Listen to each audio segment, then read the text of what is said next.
I welcome you with the greetings of peace. Assalamu alaikum. This is your program Connections, and I'm your host Asthma Warsi.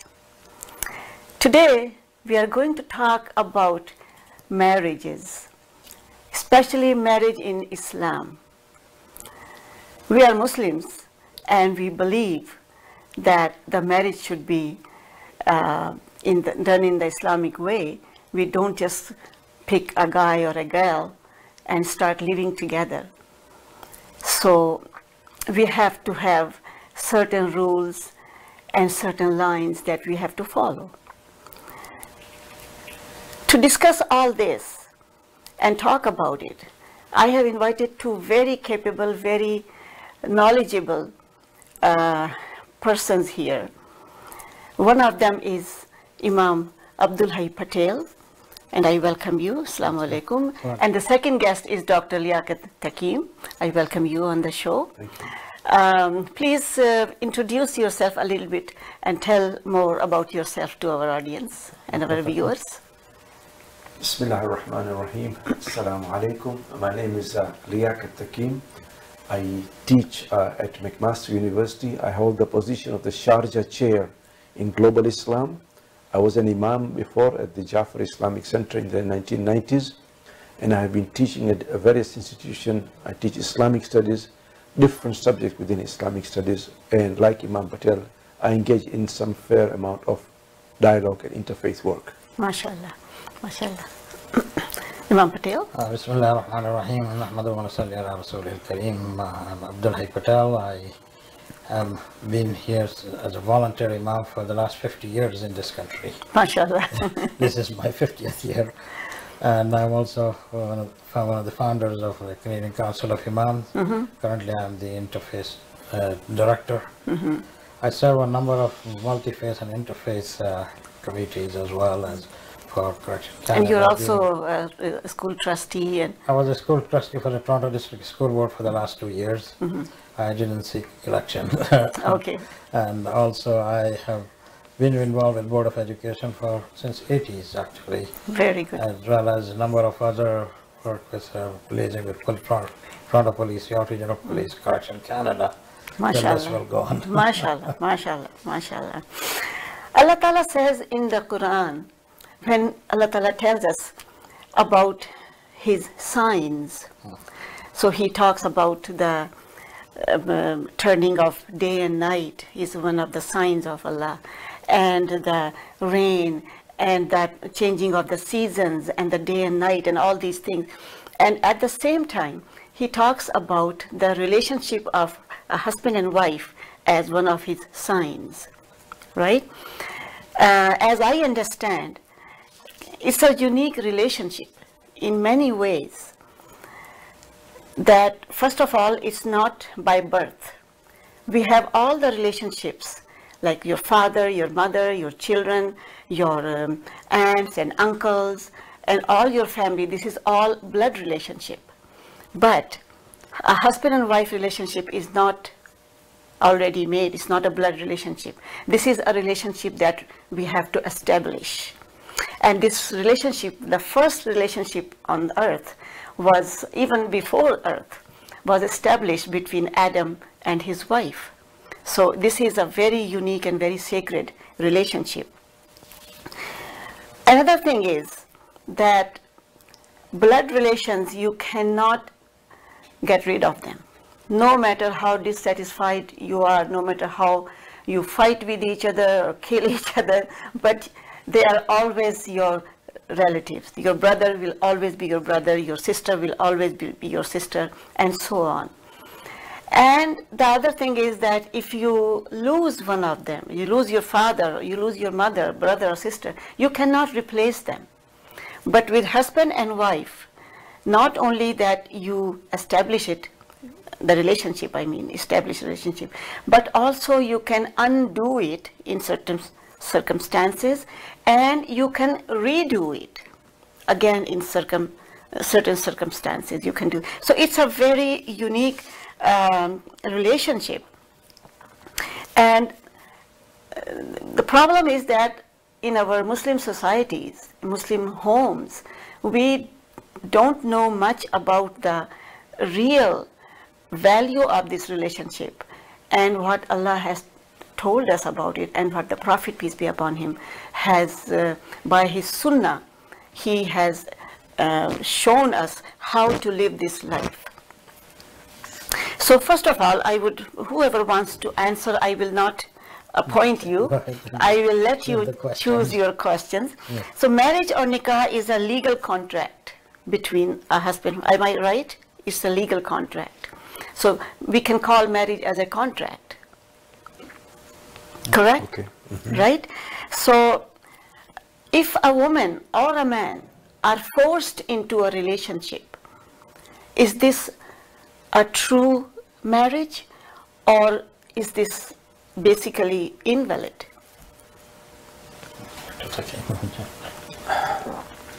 Any relationship, and especially a spousal one, has to be absolutely consensual and accepted. Therefore, as you correctly said, a marriage is a contract between a man and a woman. Yes, we do have the wali, the guardian, who basically makes sure that everything is done properly, that he acts on behalf of the daughter. So He cannot impose the girl needs a wali. wali, Okay. because she needs a certain protection. Because of certain circumstances, she has to make sure that what she's getting into is a proper thing for her in her best interest. However, the wali or anybody else, nobody can force either the girl or the boy into the relationship. It has to be consensual. It has to be absolutely agreed upon. Hence, you have that when the imam or anybody else who is about to perform the marriage, he has to get the permission, the iqrar, what we call, especially from the girl. So do you consent to this? This is the agreed mahr, and are you okay with it? The imam cannot perform the marriage unless and until the girl consents to it. And of course the boy also. So it has to be a complete consensual agreement. No marriage is valid without the consent of both parties. Yeah. Could you please explain a little bit about the term wali and mahr? Wali basically I is... think before you go Sorry, into that, if I can add to that, I fully agree with Dr. Takim's explanations. What we are having these days is forced marriages, and most of the time in the Western media it is associated with Muslims. It takes place in other communities as well. This is where we are always the scapegoated for this. And there are reasons, because I know many cases here in Canada as well, in Toronto, where parents force their daughters especially, not so much the son, to marry somebody in the family back home. And the reason they said, oh, I have given my word to that. And some of the calls I get about that from our Muslim women, what they should do, one side they don't want to disobey the father or the parents. Well, this is something that the question of lifetime. If they don't know each other, if they don't love each other, how can they sustain the marriage? So this is a problem in the society that we must deal with, and people need to understand, because this cultural practice that people have inherited in their home countries, that is really always imposed upon the children, and there is always a conflict between culture and religion in our in families. And the new generation is torn between culture and religion. Right. If I can add also, thank you for that addition. There's one other aspect that many people seem to neglect. The boy and the girl have a right to meet and talk about their life together, what they're going to do. Are they okay with it? As long as the proper Islamic protocol is observed. In other words, if they're alone, they should not close the door. Right. There should not be anything which is They immoral. can meet in a public place. Exactly. So they have a right. In other words, this leads to the question that you are asking, is there such a concept as a forced marriage? Sometimes what happens is the marriage is not forced, but is kind of blackmailed. You know, the parents sometimes I will not bless you. There's no such thing in Islam. Because for the simple reason that the boy and the girl have a right to decide on their own. Okay, so about wali and mahr, if you can please. Oh, well, The wali is basically the guardian. In many cultures, and especially in the older times, the girl had to be protected and to be made sure that the contract that she is about to get into preserves her rights, the mahr is an appropriate amount, and the boy that she is about to marry is compatible, kufu as we call it, kafafa. Yes. And therefore it is the guardian, that is the father normally, or if he is not there, then many times it's the uncle, etc., who would make sure that what is about to be undertaken is in the girl's best interest. Many a time the boy can do his own homework, so to speak. He is more exposed to the outside world. In the case of the girl, she is not. She was protected more often, so she would not be able to have access to the information that she needs in order to make an informed decision regarding her spouse. So, and I really appreciated this only when my own daughter got married, where I was able to kind of look to see that what was in her interest and what was proper for her. But in the final analysis, it is the girl herself who decides, having been given all the choices, all the information, and then she can decide whether he, that is the boy, is the right partner for her. Right.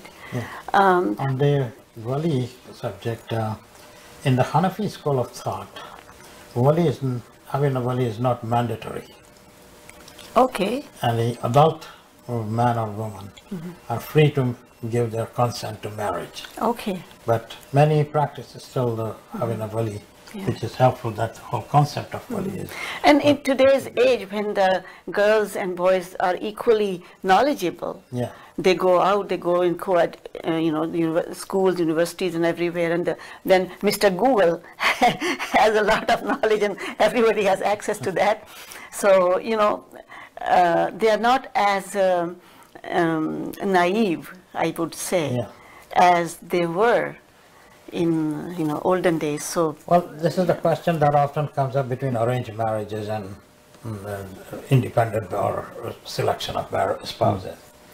Nowadays, there's many social media people finding their mates through the internet. As one poet has said, "Sanam baag mein nahi milta, sanam internet par milta." So that's also a means of finding a match. Yeah, it is. But they need to be careful because. But the problem is that there are many predators out there too. Yeah, they don't know the background. And I always, when you read horror stories about people who make such choices, it's always sometimes they find good spouse through that as well. But most of the time it is the horror stories, people being blackmailed and they get involved through social media. So we need to be careful, and the parents' agreement. Parents don't really arrange, other than those forced marriages that we have spoken of. They help them facilitate. Actually, I think as a parent, our role is to facilitate that marriage. Facilitate the marriage, and that's what people fail to understand in the society. When you tell a non-Muslim fellow co-worker or student that my parents chose for me, they think, oh, it's an arranged marriage, and then sort of they think. I think when we facilitate a marriage, then that is an arranged marriage. Yeah. But when it's arranged by the parents, just themselves, that is a forced marriage, because nobody knows. Boys and girls, they don't know each other. I think we should also bear in mind that even in this day and age of social media, of access to Google and so on, many a time the youth, on both sides, the girl and the boy, get this, what we call love area. They go into the thing, I'm in love, etc. And somebody has to kind of bring them down to earth, say, okay, he looks as if he is made in heaven and so on. But the reality is very different. So let's look at things more objectively. So that's why you need the wali on both sides. Somebody who would kind of bring a proper perspective. Because when a person is in love, it's very easy. Love is blind. Love absolutely. To overlook certain very important issues on both sides. Yes. And therefore, that's why we need, what I call them an influence marriage. People tend to think it's either arranged or love marriage, but the influence is where the parents on both sides guide their youth to make sure that they are on proper track and they're making a proper, well-informed choices. Otherwise, we get into situations like what they get into the West, whereby the divorce rates, in many cases, over 50%. Yeah. And we know that's true. Yes, that's true. That's true. On the subject of mahr, This is another area that people often sort of misuse or abuse, because it is not something that you sell to somebody. Often parents demand certain mahar, that no, it has to be this. And generally people practice mahar Fatimi, that a lot of both they go with that. But $32. yeah, but it's not enough. You see, you have to fix the mahar according to the living standard of the country. And people here in Canada are still fixing mahar in rupees from back home, I find. As a kind of, then there are others who got $100,000 mahar. Now they don't even have 10,000, 5,000 in the bank, and they're promising 100,000 mahar. They say 999,000 deferred, and $100 mahar. So sometimes people go to low. It says, okay, 3 ayats of the Quran. That's the minimum. So I say, well, no, Imam should not perform such mahar, such nikah. It should be more realistic, I guess. Realistic, that says, okay, you don't have that much to pay. Right. And they said, okay, it's a deferred mahar. I've heard in Iran, I don't know how far it's true, that in order to make sure the husband does not divorce the wife, she demands his 32 teeth. Yeah. That, you know, your teeth is my mahar. I'm like, this is getting ridiculous. However, I think if you look at the concept of mahar, it is also called al-mahar al-ma'loom or al-ma'roof, that which is customary, that which is well known within the community. In other words, as the Imam correctly said, a mahar should not be so high that the boy gets nightmares before marriage. It should not be so low that it makes a mockery of the whole system. Right. It should be something which is pragmatic, which is practical, and that which is proper on both sides. Right. In some societies, it's thought that mahar is a kind of an insurance that you will not divorce. And mahar is only payable if you divorce your wife. How true is that? Mahar is not a dowry. Often there is no equivalent English word for it. It's really a gift to the wife. It is not something that say, hey, although it can be taken as an insurance in case of divorce, but that is not the case, and it's a full ownership of the wife. It is not paid, it is a debt on the husband. Okay. She has a right to forgive any time in life. Okay, you don't have to pay me. Often, sometimes it is sort of translated into jewelry. That's okay, this jewelry is the mahar.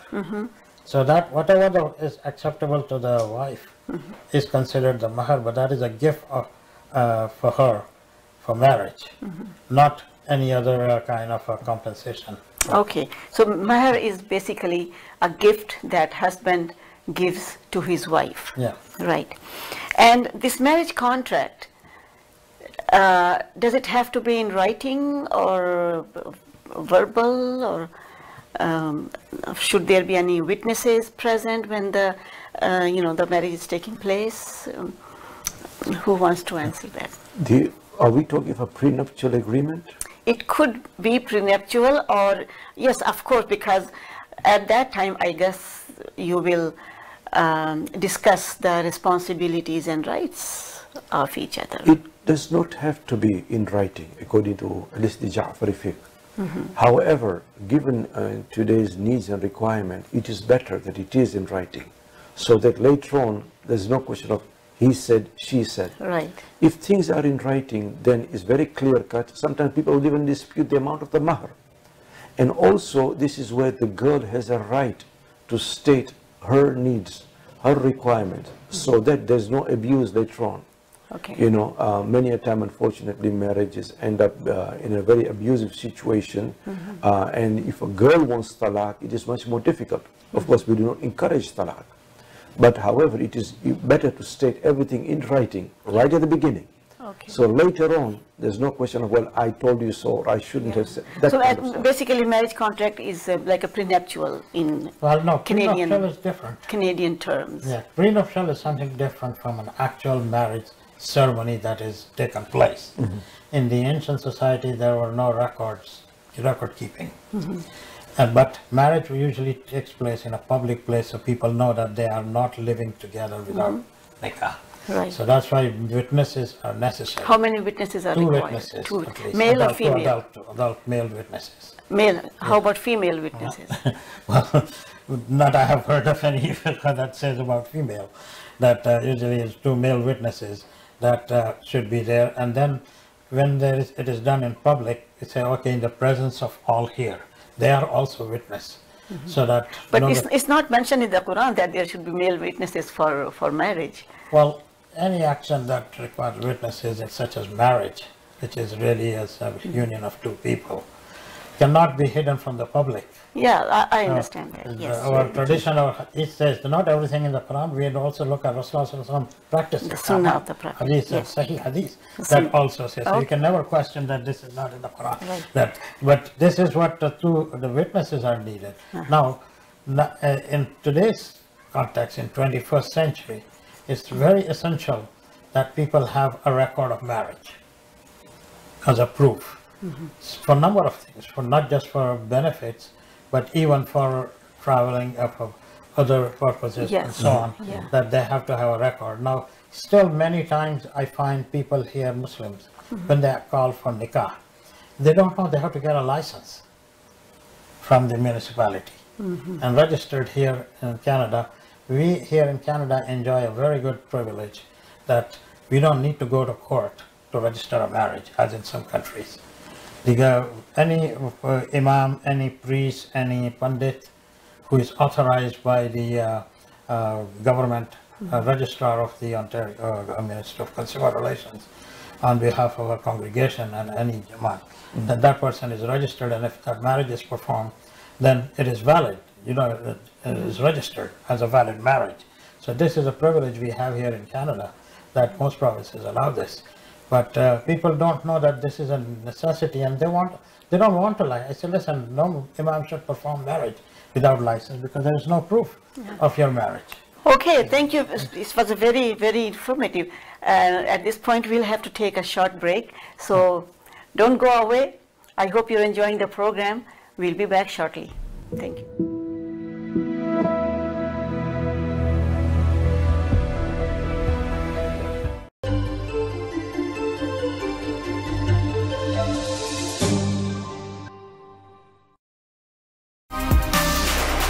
Dixie Electronics and Appliances are now the authorized dealer for all the Napoleon products. हमारे पास barbecues, electric fireplace और इनकी जितनी भी accessories हैं वो available हैं. जैसा कि आप स्क्रीन पर देख रहे हैं कि इस सीज़न के लिए, विंटर सीज़न के लिए हमारे पास 42 इंच, 50, 55 इंच और 70 इंचेस की electric fireplace available है. So visit us this Christmas season for all the best prices for the Napoleon products. So love to see you at 5120 Dixie Road, Unit 11, Mississauga. Dixie और Eglinton का intersection है 905-625-5900.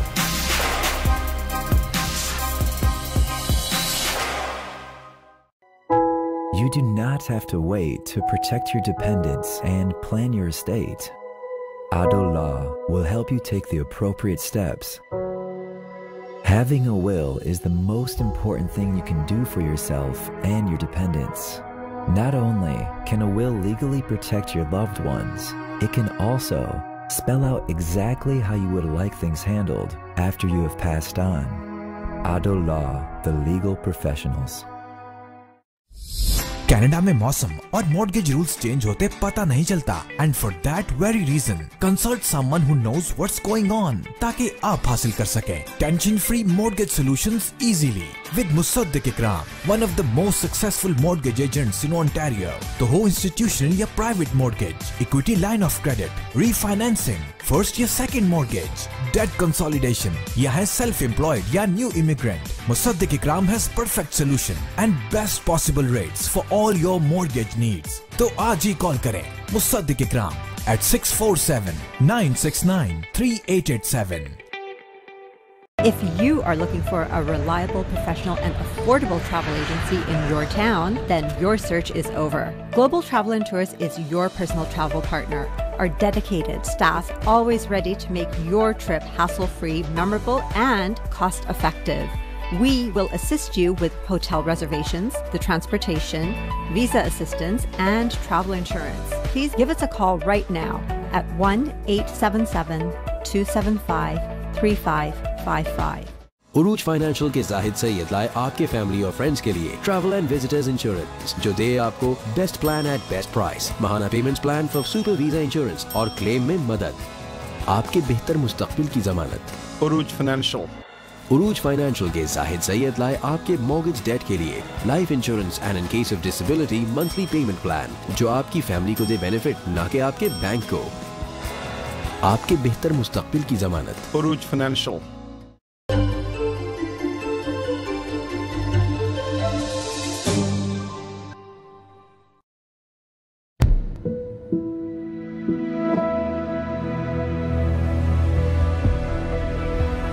Welcome back, my friends. We are back and we are going to continue with the same topic of marriage. And now we'll talk about conflict resolution in marriage, because no relationship is without conflicts. They have to, they arise anyway, no matter how much you love each other, no matter how compatible you are, there will be conflicts all the time. Little conflicts you can resolve yourself, just say sorry to each other and, you know, a hug and a kiss and you are okay. But sometimes there are problems that need to involve other people. And we will use the term like mediation for the resolution of marriage, marital conflicts. What is the Islamic way of resolving a conflict? The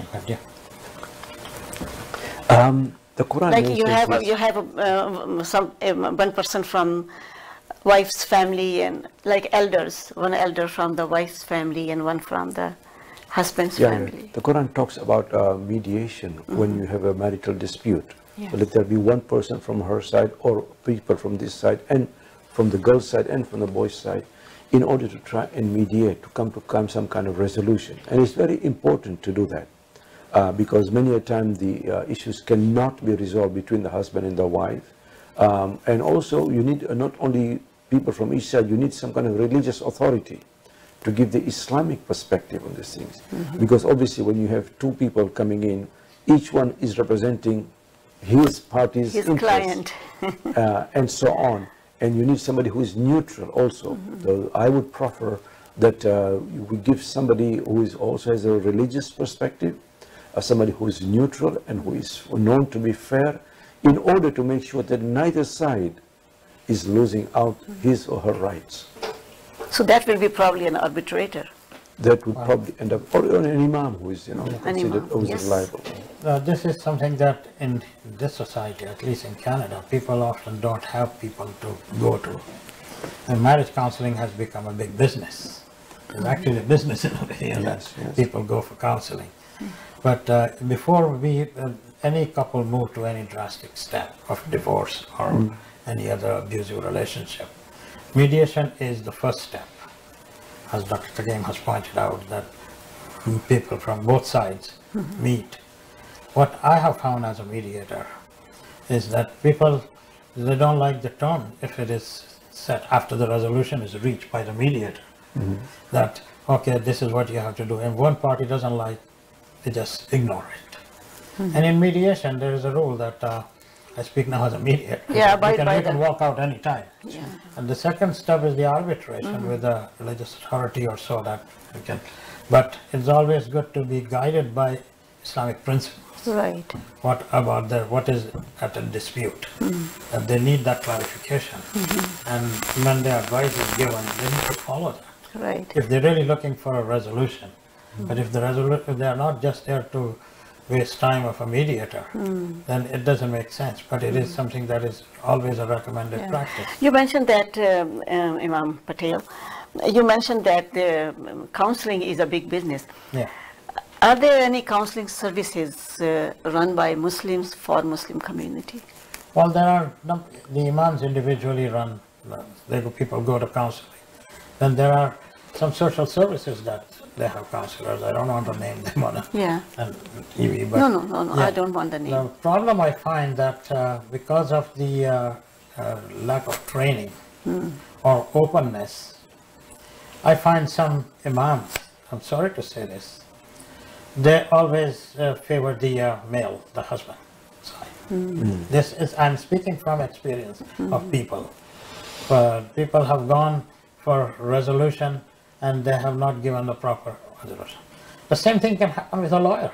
Yeah. I have also come across in divorce cases, the lawyer has given them wrong advice. Right. So this is, possible. yeah, people need proper training, proper, they have to have an openness to see both sides and then propose a solution, because you are not just giving them an answer. You are a responsible person answerable to Allah subhanahu wa ta'ala. Right. If your advice can take them in the wrong direction, Then you are responsible. you are responsible. Yes. Yeah. Dr. Taqi, you No, want to add something? I only fully endorse what the Imam has said, that that we have to have proper advice.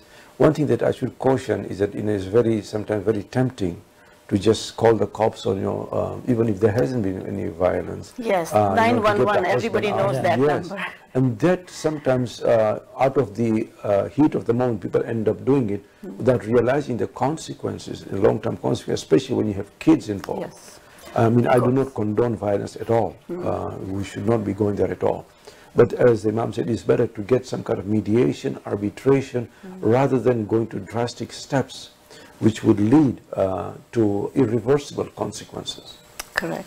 And Correct. people also shop around. If they don't like the advice of one imam, they go to another imam.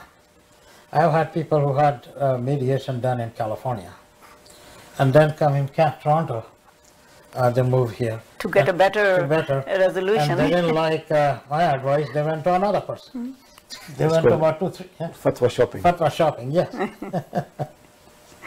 I would like to ask a very interesting and touchy question. We always take Sunnah of the Prophet, how Prophet ﷺ dealt with different circumstances in his life, whether it's private or public. Do we have any example that we know that the Prophet, peace be upon him, yelled at his wives or hit his wife or, in some ways degraded his wife? Do we have any example like that?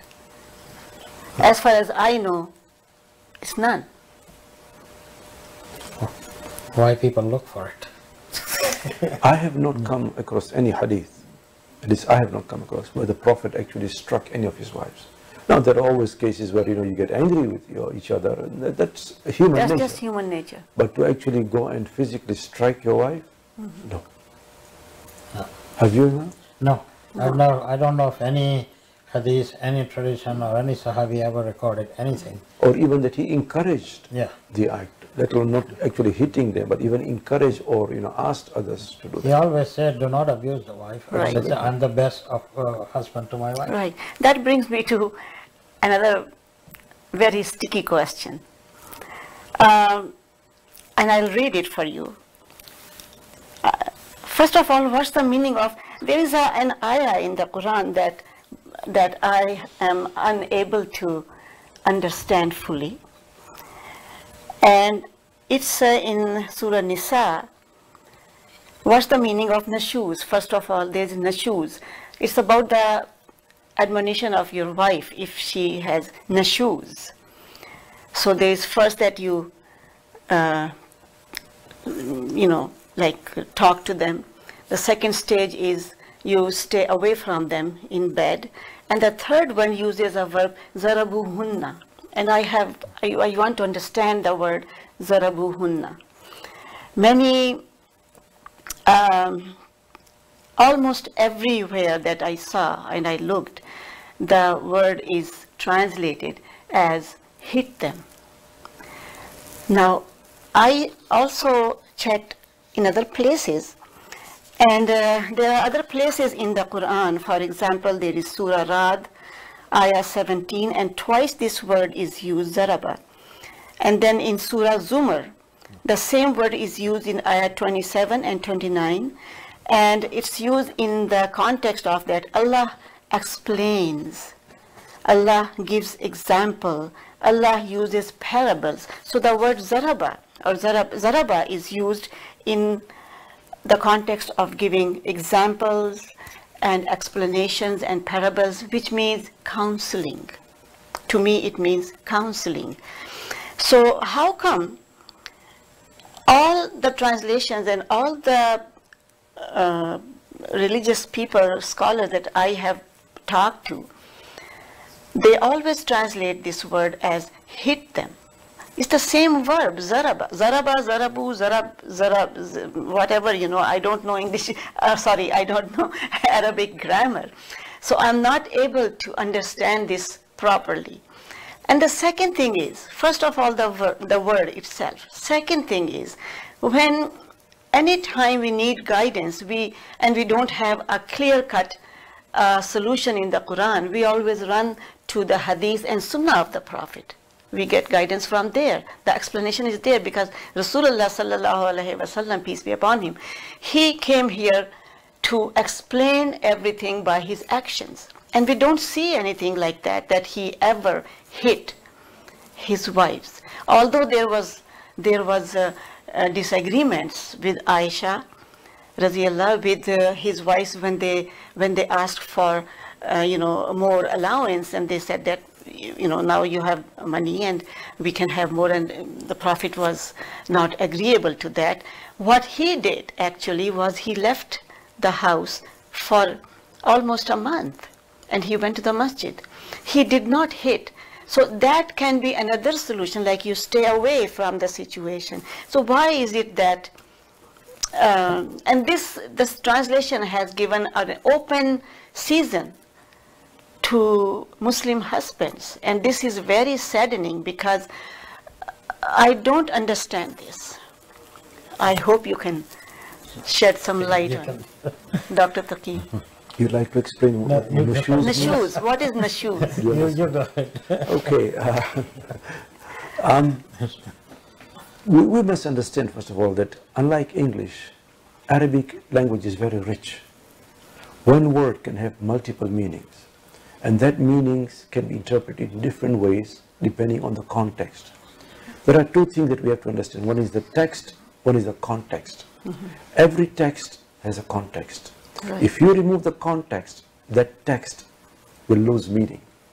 Even in English, if you do that. But Arabic more so, because one word can have multiple meanings. Right. Mawla can be a master, it can be a slave, it can be a guardian, it can be a patron, it can be a friend. Just one word. Mm-hmm. And other meanings too besides that. Mm-hmm. So depending on the context that we are talking of.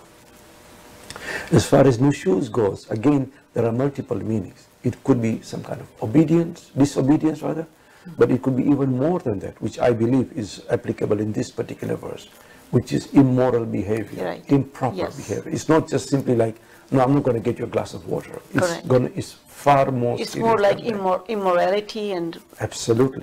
So the immoral Quran behavior. is talking ways of, shall we say, getting things done or repatching, remaking, where there is marital discord.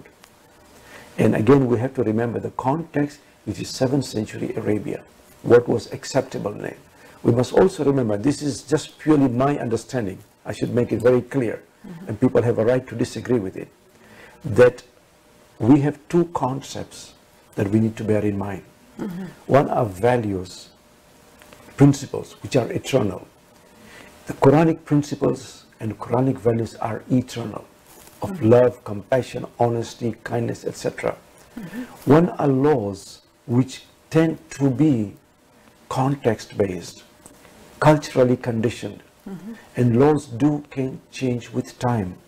So, for example, we do not practice slavery today. No. Neither do we condone it. In fact, most Muslim countries have completely prohibited it. Even though it's in the Quran. So are they disobeying the Quran? We say no, that these laws were in a particular context. Right. And as the context has changed, even though the principles have not changed, because the Quran is eternal. If that situation arises again, exactly. then we still have these laws. But these laws are no longer applicable today. And similarly, when we talk of retaliation, blood money, etc., Now, when it comes to this question of marital discord, the Quran is trying to give out different scenarios and different ways in which to bring back the couple together. There have been different interpretations on the word dharaba, because dharaba can also mean dharaba Allahu mafal, that God has set out parables. God has, even when you just walk away, that's also a dharaba. Yes. You know, so people have given out different interpretations, and what one chooses depends on one interpretation. Now, I think we should also bear in mind what, as I said, apart from the rules, there are values. The Quran value is there of justice, overriding principle, that Allah is just. Wallahu la yadlimu ahada. Allah will never ever be unjust to any person, whether it is male or female. And therefore, even when it's talking of marital discord, we should not just jump to conclusion that, oh, it's okay to smack a woman. It's not. And again, we should bear in mind that there are certain stages of marital discord, and we are talking of not just disobedience, we are talking of immorality, improper behavior, which the Quran is trying to correct. Based on that, people have said, well, first of all, you should stop communication in order to just, shall we say, cool things down. Right. And then if that doesn't work, then you separate the bail. But if she's still recalcitrant or she is still disobedient in the sense of immoral, then what then happens? Some people have said, now this particular stage is not for a husband to smack the wife, because the husband cannot be the victim and the judge and the one jury and the one who metes out the punishment. Right. It doesn't work that way. So this actually refers to the government or the one in charge of the time to decide if she really is guilty. Okay. That's one interpretation, I'm saying. Okay, that makes sense. Yes, because, you know, if a husband is going to be all of that, obviously he, that is the husband, is actually not the, what we may call the neutral party. He is very much a part of the process. Or if, for example, he involves the girls, the woman's parents or elders, and they feel so angry about what she is doing, one of them maybe get up and smack her. But that is not allowed. Even that is not allowed. Well, in Canada it's not allowed, but the question is, do we do that now? And some people have said, well, you know what this really refers to is kind of, you know, a light touch with a toothpick or something like that. That is like going around it. No, I don't. Let us deal with that issue today. In today's world, with the laws that we have in place, with the societies that we have in place, with the social norms that we have in place, social norms are very important in law-making decisions in Islam. And therefore, given the circumstances, I would say that no, we should not be smacking or hitting our wives. There are different ways of resolving issues. And people say, well, I'm just following the Quran. See, many men especially, unfortunately, only follow the Quran when it suits them. And I'm like, okay, how come we don't have slavery? Neither do we condone slavery. We don't condone it, we don't agree with it, even though the Quran agrees with it. Because the Quran was in a particular context where it was actually trying to do away with also like your behavior with Jews and Christians. The Quran says, do not take them as your wali or friends or awliya, plural of mawla or wali. What does that mean? It's in a particular context of those who are threatening and who are hostile to the Islamic community. The Jews and pagans of those days who were, like you said, hostile to Islam. Historically, we have seen that Muslims have not only coexisted with Jews and Christians and members of other communities. We have Hindus, Jains, Sikhs, Buddhists in different parts of the world, but they've actually protected and accepted them in their own societies. This is, are we saying that all those Muslims... My best friend is a Christian. Are we going to say that all those Muslims went against the Quranic dictate? No, of course not, because the Quran was talking for a particular set of circumstances, in a particular context. Similarly, in this particular verse, in a particular context, in a particular set of circumstances, given the social norms governing the marital behavior. But now the social norms have changed, the conditions have changed, and therefore we should resort to those ways those circumstances, those issues which would bring the couple back together and remove the ills that were actually separating them in the first place. So what about if... Yeah, I can add more to what Dr. Takim has beautifully Okay, I'll explained. ask you something related to that. What Yeah. if the husband is guilty of nushuz? Well, see, this is... What Quran- if he is doing something which is, You're going you know, back to immoral? your earlier question and so on about hitting. This is based on the patriarchal society, where the husband or the weaker, vulnerable person is always the one that's victimized. Victimized, yes. So this is where in the society all over the world, even in Canada, in spite of all the laws, we still have a lot of violence against women. Yes. And Yes. and December 6th is usually the one, I think, White Ribbon Day that we commemorate violence against women here in this country. And in fact, in a week time, I will be speaking here, not far from here at Anatolia Center, a forum on domestic violence. Well, I'll call you on TV to talk about that. Yeah. So this is something that, well, we also have to say, if Allah subhanahu wa ta'ala begins the Quran with Bismillahir Rahmanir Rahim, and the word compassion is mentioned so many times in the Quran, how can anyone sort of misuse that compassion in a relationship? When the Quranic ayah says about وَمِنْ آيَاتِهِ أَنْ خَلَقَ لَكُم مِّنْ الْأَرْضِ مِنْ أَنفُسِكُمْ أَزْوَاجًا لِتَسْكُنُوا إِلَيْهَا وَجَعَلَ بَيْنَكُم مَّوَدَّةً وَرَحْمَةً إِنَّ فِي ذَلِكَ لَآيَاتٍ You go to each other for tranquility and for you know. Yeah, he has planted that love in the heart of the people. Yes. And so I how always can you be tranquil with a verse person who hits you or you hit her? I always explain that verse in Nikah ceremony. I said that the love is planted by heart, but we have to unzip that love, like how we unzip a file and it explodes. And I said that depends on our relationship with Allah subhanahu wa ta'ala, our iman, and how it is. So there is no room for violence against women or children or anything. But people, because of the people coming from a cultural patriarchal society, this is where the dominant sex is male. Right. And therefore they think that the women can be abused.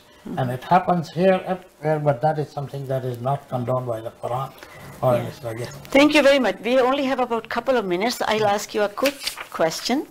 A Muslim man can marry a girl from the people of the book. Why a Muslim girl cannot marry from people of the book? Just 2 minutes we have. Dr. Imam is so clever, he gives me all the difficult questions to respond. You are more qualified. I don't think so. I think that again we have to understand that we are talking of the welfare of the children of the future and who influences. And in certain cultures, at least for the longest period, and I think this bears a lot of truth even today, it is the man who has great influence over the not necessarily upbringing, but the mental growth of the child and the way that the child is going to espouse a particular religious tradition. Islam is very clearly keen and wants to make sure that the children are brought according to Islamic principles, Islamic beliefs, and Islamic practices. And therefore, if the mother marries outside, there is a greater chance, I believe, of the children being brought up within the outside religious tradition rather than Islam. And there are also, a woman, after all, whatever you may say, until today, she is more vulnerable, she is more emotional, she can be easily swayed. In order to stop that from happening, Islam put this particular restriction in place that a woman may not marry outside unless that husband or her spouse also becomes a Muslim. Yeah. Okay. Well, great discussion. Thank you so much. I really appreciated all this this knowledge that you have given me today. And my friends, I hope and I'm quite sure that you liked it too. If you have any questions regarding this program, please get back to me through the channel Toronto 360 TV, and inshallah we'll have another a program later on in 2 weeks about the etiquettes of divorce and the question of halala in Islam.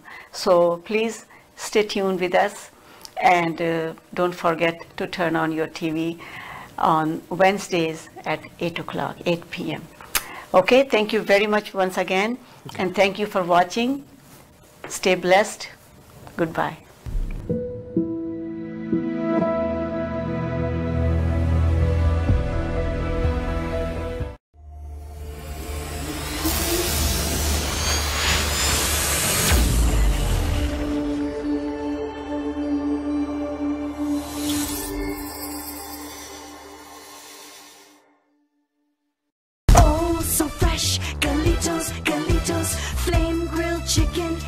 Simply irresistible. Peri-peri tang in lemon, mild, hot, or extra hot. Oh, dripping with so much flavor. Galitos, flame grilled chicken. It's simply irresistible. Oh, so natural and nutritional. Try our peri munchies, chicken kebabs, and pitas. It's simply irresistible. Flame grilled chicken, grilled to perfection. Galitos, it's simply irresistible.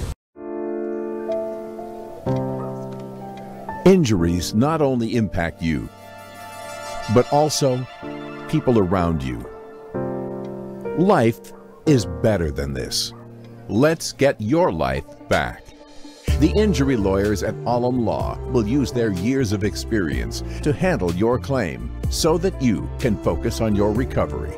And remember, you don't pay until we win. Alam Law.